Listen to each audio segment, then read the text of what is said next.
오늘이 무슨 날이죠? 금요일인데 그 앞에 단어 하나가 붙죠? 무슨 금요일이죠? 성금요일입니다. 이 성금요일을 영어로는 Good Friday다 그렇게 이야기합니다. 프라이데이가 금요일이잖아요. 그 앞에 Good이라고 하는 말이 붙습니다. 이제 우리 말로는 이제 거룩할 성자를 써서 거룩한 금요일이다 그렇게 표현하고, 영어로는 이제 좋은 금요일이다 그렇게 표현합니다. 왜냐하면 예수님이 이제 오늘 십자가 돌아가시고 그리고 3일 후에 부활을 하시잖아요. 그래서 대개 이제 유럽의 나라에서는 전통적으로 오늘부터 이스터 베케이션에 들어갑니다. 이제 오늘부터 방학에 들어가요.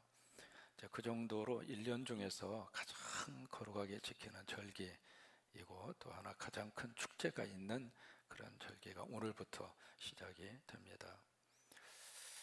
여러분, 예수님의 십자가의 사건이 왜 우리에게 좋은가?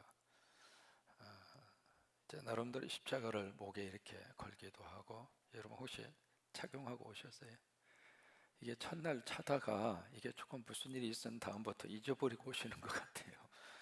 물론 저도 잊어버렸지만 어쨌든 십자가를 목에 걸기도 하고, 십자가를 귀걸이에 하기도 하고, 또 십자가 반지도 있잖아요. 또 때로는 십자가로 배지를 만들기도 하고, 어떤 분들은 아예 십자가를 몸에다 타투로 아예 새기는 분들도 있습니다. 여러분, 이렇게 하든 저렇게 하든 십자가가 오늘 우리에게 큰 축복으로 와닿을 수 있게 되기를 축원합니다. 그것은 고린도전서 1장 18절 말씀이죠. 십자가의 도가. 도라고 하는 것은 메시지 오브 크로스, 십자가의 메시지예요.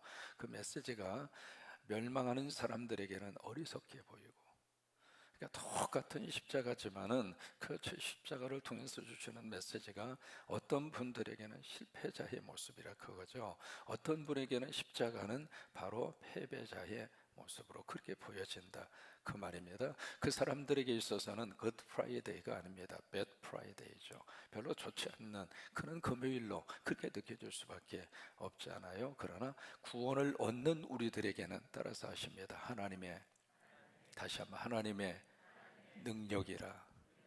똑같은 십자가인데 누구에게는 패배자고 누구에게는 승리자라 그 말이에요.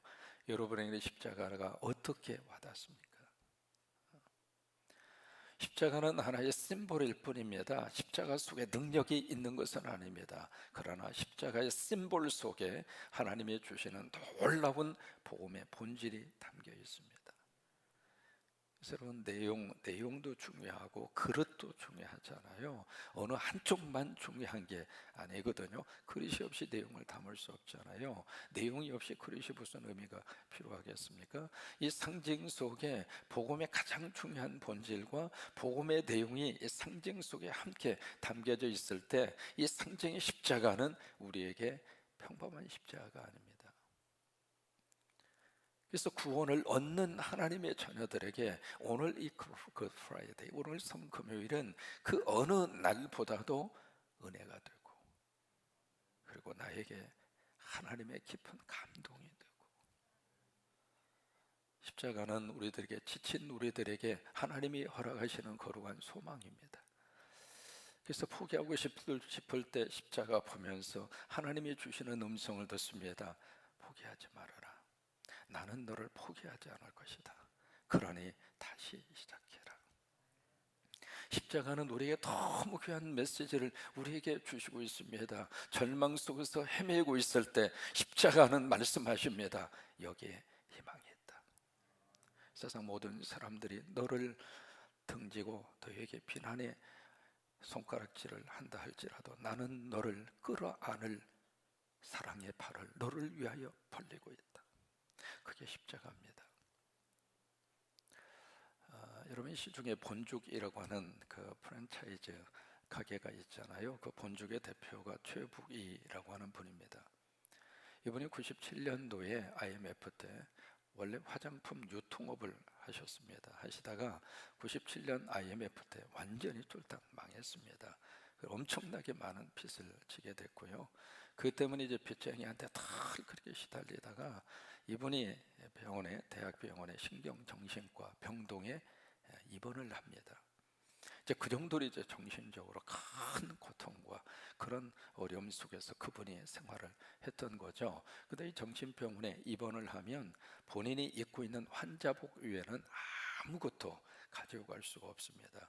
그래서 성경책도 들고 갈 수가 없고, 그리고 볼펜도 가지고 갈 수도 없고, 무슨 노트도 가지고 갈 수 없고, 그저 환자복 하나 그밖에는 거칠 수가 없는 거예요.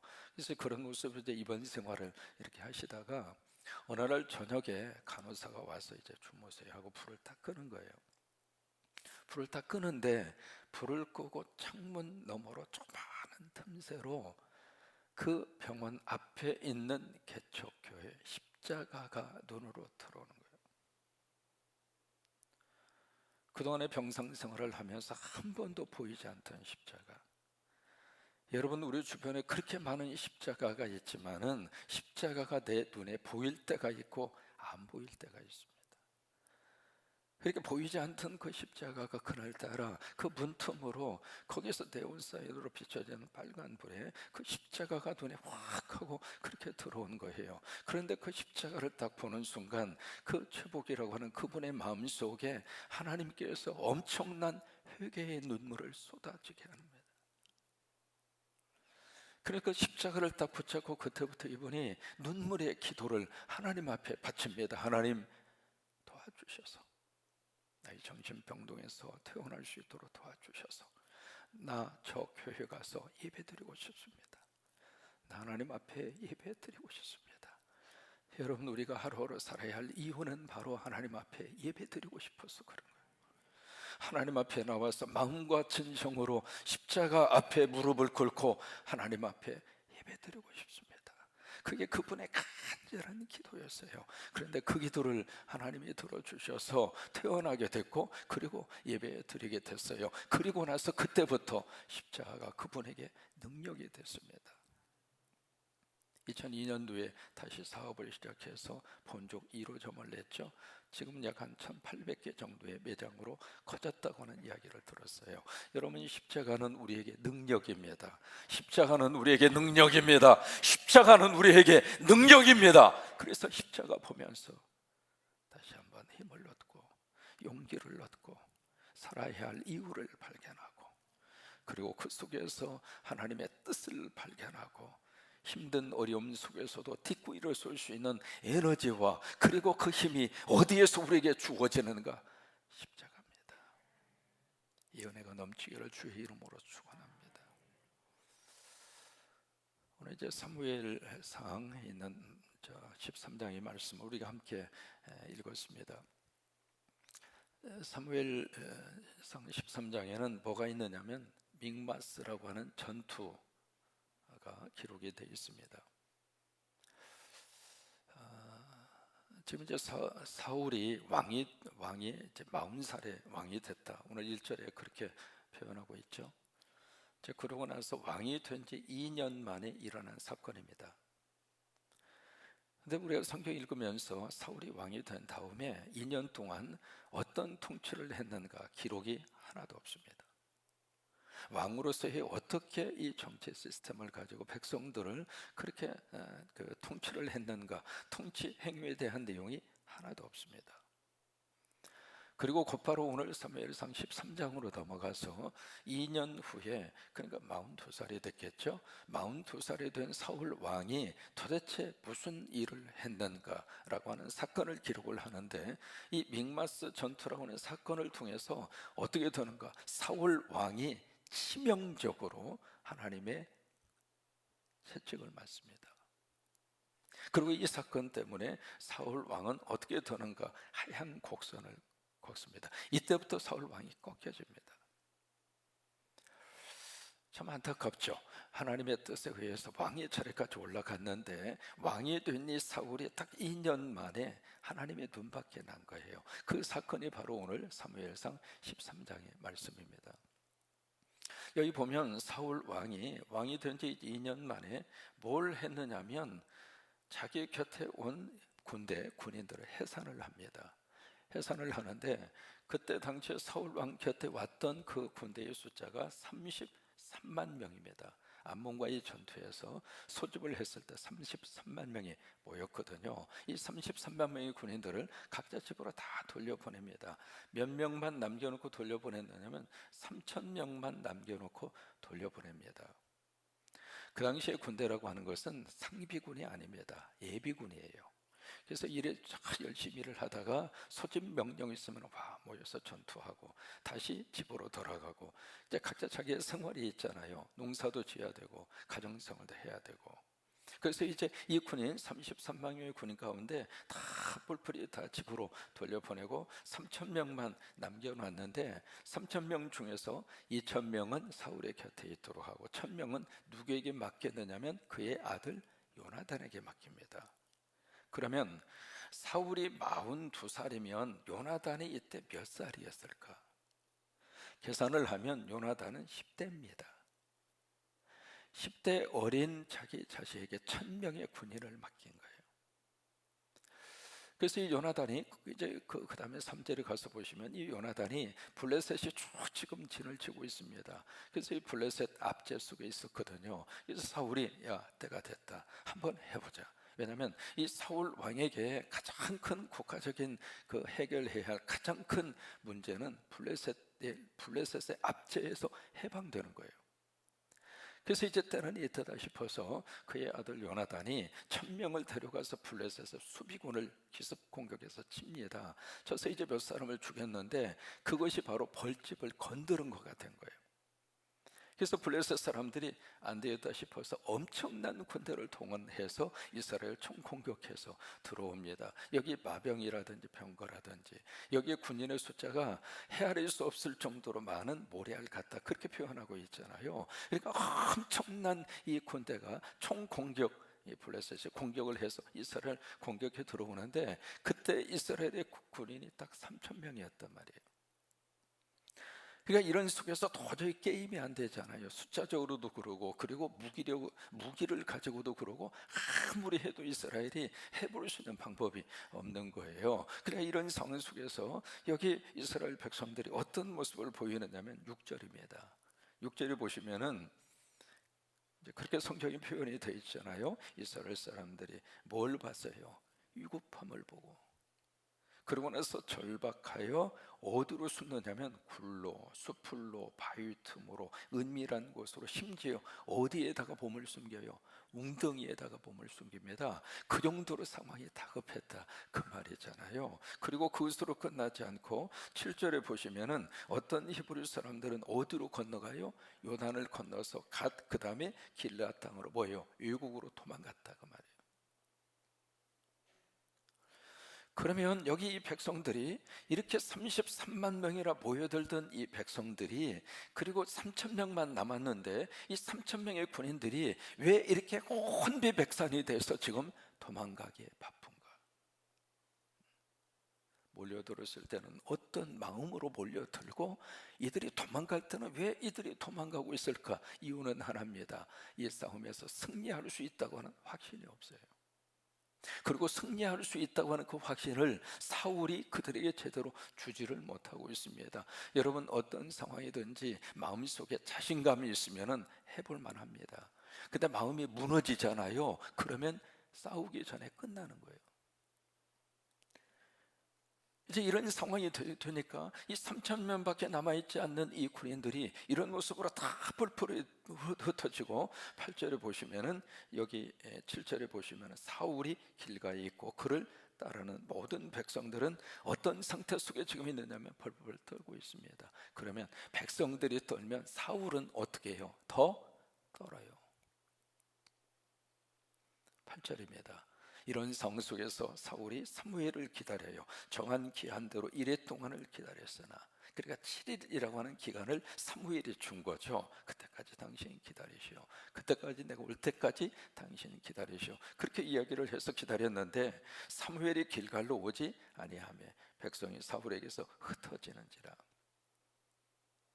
그래서 이 사울의 입장으로서는 아주 심각한 위기를 맞이했습니다. 이미 블레셋은 쳐들어왔죠. 백성들은 다 흩어지죠. 군인들은 다 도망가죠. 이제 사무엘이 약속한 기간은 됐는데 지금 안 오고 있다고 생각하고 있죠. 그래서 이 사울이 어떻게 할 수 없는 그 상황 속에서 사울이 뭘 하는가? 하나님 앞에 뭘 바쳐요? 번제와 화목제를 바칩니다.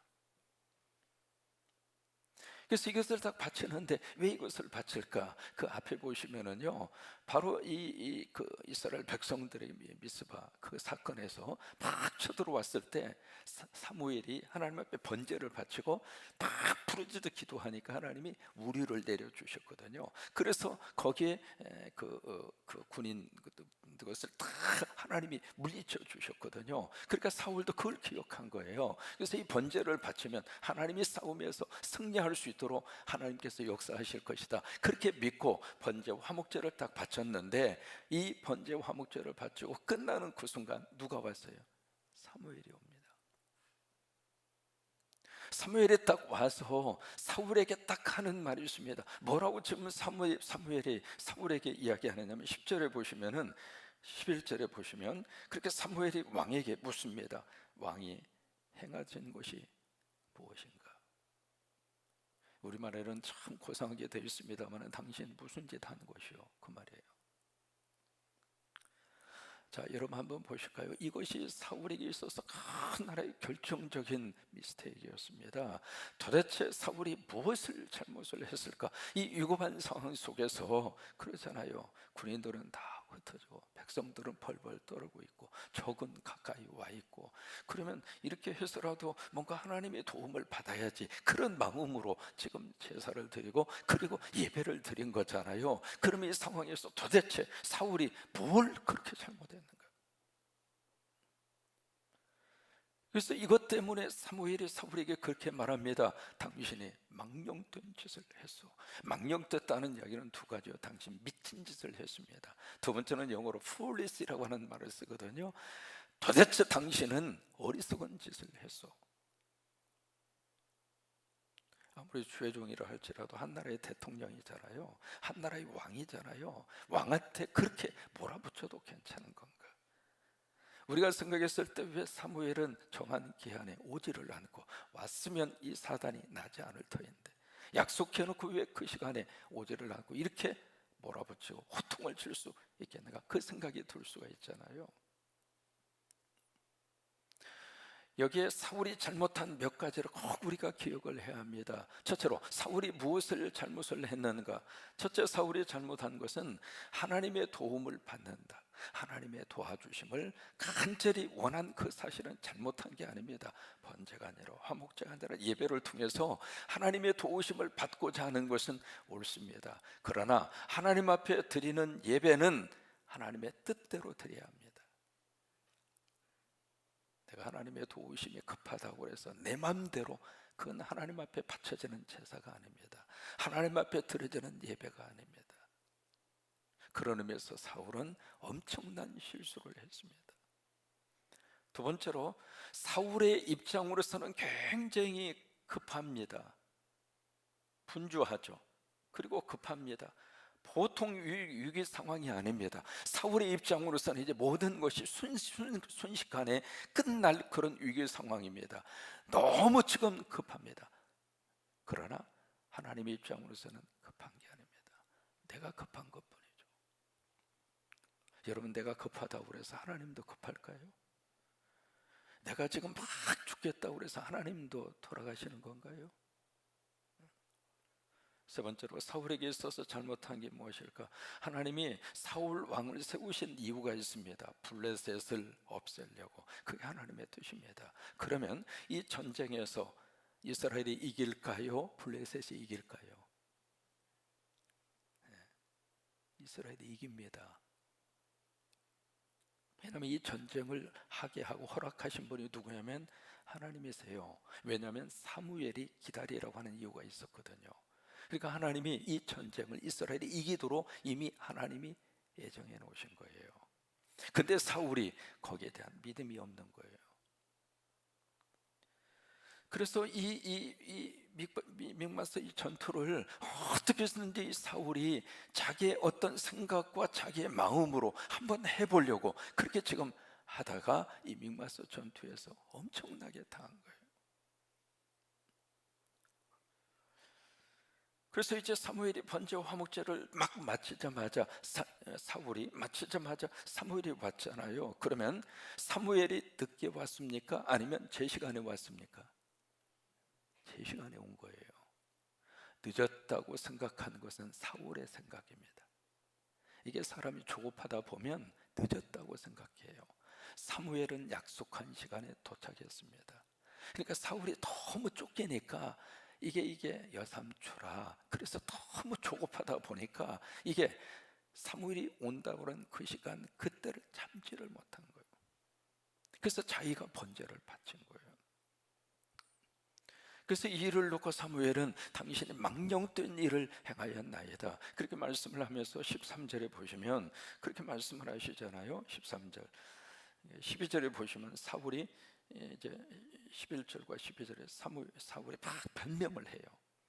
당신은 무슨 짓을 했습니까? 그러니까 막 변명을 해요. 뭐 상황이 이렇고, 뭐 백성들이 이렇고, 그리고 이런 저이고. 그래서 12절 그 부분에 보시면 부득이하여 번제를 드렸나이다 라고 쭉 변명을 하고 있습니다. 여러분, 여기 11절에 보시면은요, 사무엘이 당신 뭘 했습니까? 그렇게 던지는 질문은 변명을 듣고 싶어서 던진 질문이 아닙니다. 뭐냐면 그 질문은 기회를 준 거예요. 당신 뭘 잘못했는지 회개하라고 하는 기회예요. 그것을 위해서 이 질문을 던졌는데 사울은 그냥 변명하기에 바쁜 거예요. 그래서 13절 함께 읽습니다. 사무엘이 사울에게 이르되 왕이 망령되이 행하였도다. 왕이 하나님 여호와께서 왕에게 내리신 명령을 지키지 아니하였도다. 그리하였더라면 여호와께서 이스라엘 위에 왕의 나라를 영원히 세우셨을 거니를. 거기 보시면은요, 하나님께서 왕에게 내리신 명령을 지키지 아니하였도다. 뭘 지키지 아니했는가? 당신이 왕이지만 왕이 왕 되신 하나님의 말씀을 따르시오. 그 하나님의 말씀을 따르는 것이 왕이 해야 할 첫 번째 일이요. 근데 그 일을 사울은 따르지 않았습니다. 그래서 여기 하나님께서 그 말씀을 하시고 있는 거예요. 그러면서 14절 말씀에 충격적인 이야기를 왕에게 하고 있습니다. 지금은 왕의 나라가 길지 못할 것이라 여호와께서 왕에게 명령하신 바를 왕이 지키지 아니하였으므로 여호와께서 그의 마음에 맞는 사람을 구하여 여호와께서 그를 그의 백성의 지도자로 삼으셨느니라 하고, 여기 삼으셨느니라, 여기 완전히 완료형으로 이야기하고 있습니다. 지금 왕이 앞에 있거든요. 왕이 앞에 있는데 당신 이제 끝났어. 당신 그만 내려오시오. 그렇게 해가지고 무슨 왕 노릇을 하려고 그러시오. 당신 더 이상 하지 마시오. 하야 하시오, 그 말이에요. 우리나라에도 이런 원로급의 하나님의 주의 종들이 있었으면 좋겠다, 그 생각을 합니다. 원로 목사님들이 청와대에서 만약에 초청 기도회를 하거나 무슨 만날 수 있는 기회가 이렇게 있으면 그 면전에 대고 당신 대통령 이런 식으로 한다면 그만하시오. 내려오시오. 당신이 내려오지 않으면 내가 믿는 하나님이 당신을 가만두지 않을 것이오. 이럴 때 아멘 좀 해주면 참 좋은데, 그런 배짱 있는 목회자들이 있으면. 사무엘은 사울 앞에 그랬어요. 당신 하야 하시오. 이렇게 통치하라고 당신 왕으로 우리 하나님의 세운 거 아니요. 그러니 더 이상 하지 말고 들어오시오. 참 이런 위대한 인물 사무엘이 있었기 때문에 이스라엘의 영적 어떤 역사들이 그렇게 세워져 가게 된 거예요. 그러면 이렇게까지 이야기했잖아요. 15절에 보실까요? 사무엘은 길갈로 떠납니다. 근데 사울은 어디가 있는가? 여기 떠나서 이제 베냐민 기브아로 가죠. 사울은 지금 길갈에 있습니다. 그러면 이 속에서 사울이 뭐라도 한마디 할 수 있잖아요. 근데 아무 말이 없어요. 보통 사람 같으면 이런 지적을 받고 충격적인 이야기까지 들었으면은, 보통 사람 같으면은 죄송합니다, 다시 한번 저에게 기회를 주세요. 다시 한번 제가 바르게 할 수 있도록 지도해 주세요. 그 무슨 말이라도 할 수 있잖아요. 근데 사울이 아무 말이 없습니다. 아무 말도 안 하고 지금 뭘 하고 있느냐면, 여기 15절에 보시면 사울이 자기와 함께한 백성의 수를 세어보니 몇 명이에요? 600명이더라. 참 기가 막힌 모습이죠. 처음에 33만 명이었습니다. 그러다가 3천 명이었잖아요. 이제는 몇 명 남았어요? 600명 남아있어요. 600명 가지고 뭐라도 한번 해보려고 그러고 있는 겁니다. 정리합니다. 믹마스로 는 전투는 큰 문제였습니다. 이 문제 앞에서 스스로 어떻게 해볼 수 없는 문제를 사울이 만났거든요. 이 문제 앞에서 사울은 어떻게 했는가? 하나님을 바라보지 않았습니다. 그 문제 앞에서 어떻게 쓰든지 스스로가 뭔가 해보려고 하는 교만과 자신감이 훨씬 더 컸습니다. 결과는 비참한 결과였습니다. 우리가 살면서 사울이 겪었던 이 믹마스 전투와 같은 문제를 누구든지 다 만날 수 있습니다. 그 속에서 우리가 성금요일 주님의 십자가 부여잡고, 왜? 거기에 답이 있습니다. 거기에 길이 있습니다. 거기에 하나님의 메시지가 있습니다. 성금요일 하나님 은혜가 여러분 속에 넘치기를 주의 이름으로 축원합니다.